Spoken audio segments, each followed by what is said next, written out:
Hey, Michael, welcome to the MJ Morning Show. How are you? Hey, good morning, man. Thanks for having me.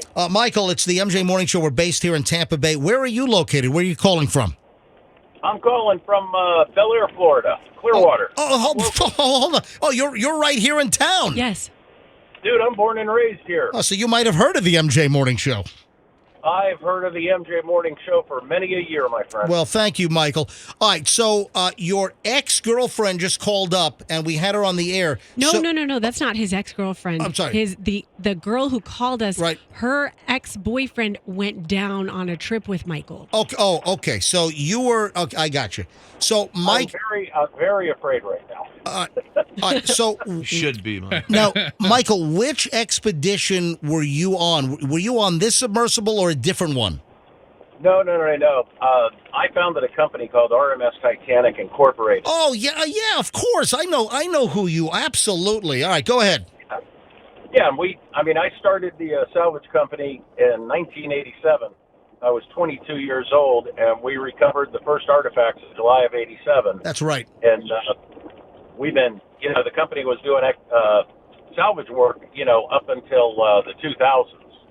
And I led the 2000 expedition myself, and I also led another expedition in 2005. So, Michael, if I saw the Titanic exhibit in Times Square like 10 years ago, 12 years ago, was that filled with artifacts that you guys recovered?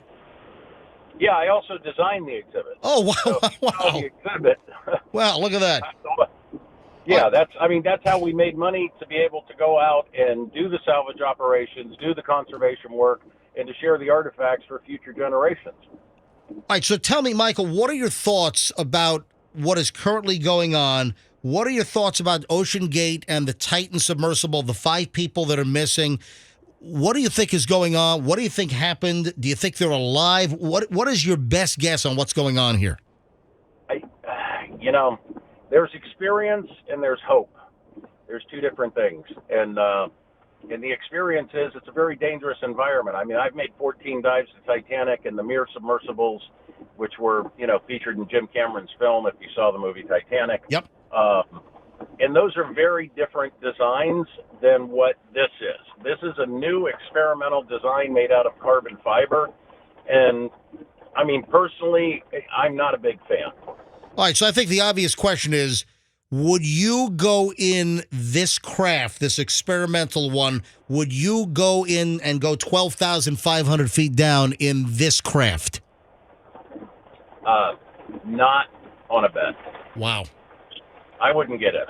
I've begged my friends not to get in it. I've got a friend on board right now, P.H. Nargelet, who worked with us for 20 years. Oh, yeah, the French Titanic Explorer and expert. So Nargelet, he's one of the missing.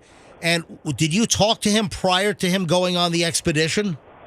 No, I didn't talk to him. I talked to one of my safety divers, Rory, who's out there right now. And I told him again, I've been saying this for the last 2 years, that I'm afraid, honestly afraid for my friends in this craft. It has not been tested. It's not been certified. Look, Stockton Rush, the owner of the company, the designer of it, God bless him for, experimenting and taking it hopefully into the next generation. But there are certifications. There are certain things you need to do. Well, Michael, we talked about this. We just did a long segment on this because there are so many little stories.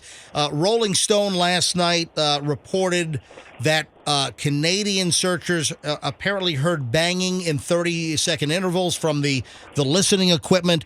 But we also, just minutes ago, we talked about the manufacturer of the portal window. They would only certify that window down to about 4,000 feet, not to the 12,500. Also, the hull manufacturer apparently only wanted to certify the hull to 4,000 feet, and again, not to 12,500 feet.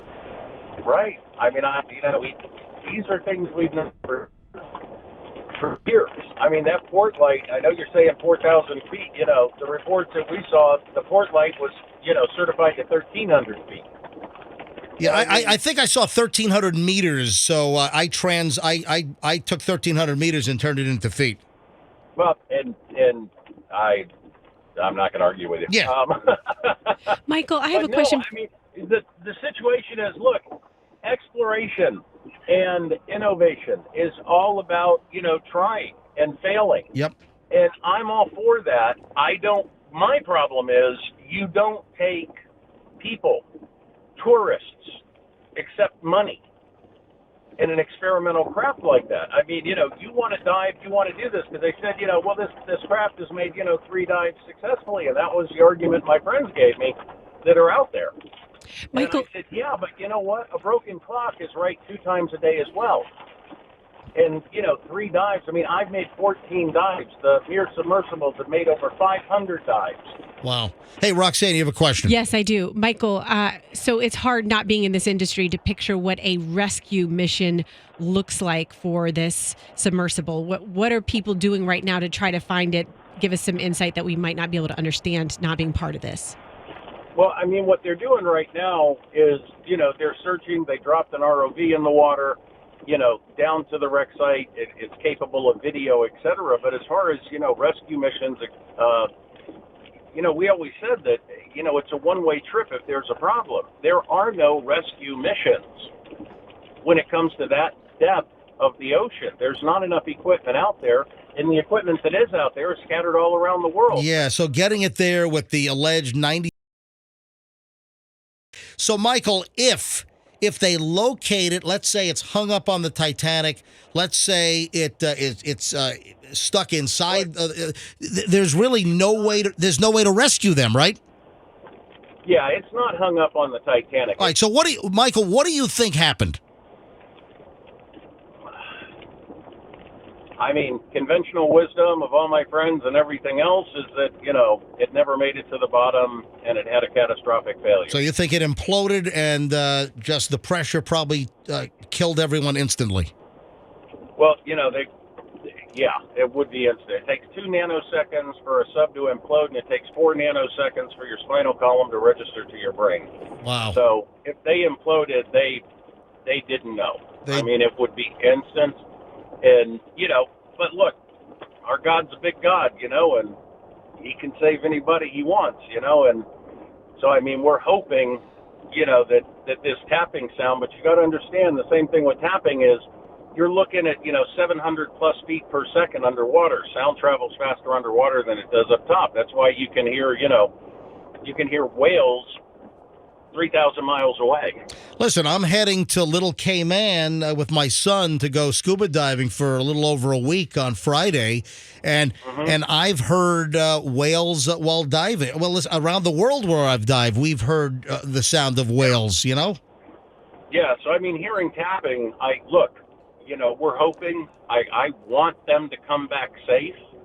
But at the same time, you got to look at no one's looking at all the other aspects, You need 3 days of water to survive. They didn't have that on board. No. This was not, you're talking about at depth, 29-degree outside water temperature. It's liquid ice. Salt water takes longer to freeze than fresh water. So if they've been down there for the last 4 days, the inside, the metal of the sub would conduct the hypothermia would set in.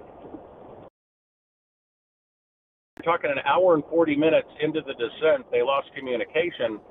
If it lost power, that would have put it at about 10,000 feet when it lost power. Well, you still have another 2,850 feet to go, and if that thing was free falling to the bottom of the North Atlantic, 20,000 pounds. I don't know if it would have survived the impact. So your best guess is they're gone, and do you think there's any chance that they'll ever recover anything, or you think this is going to be like a Malaysia airplane mystery?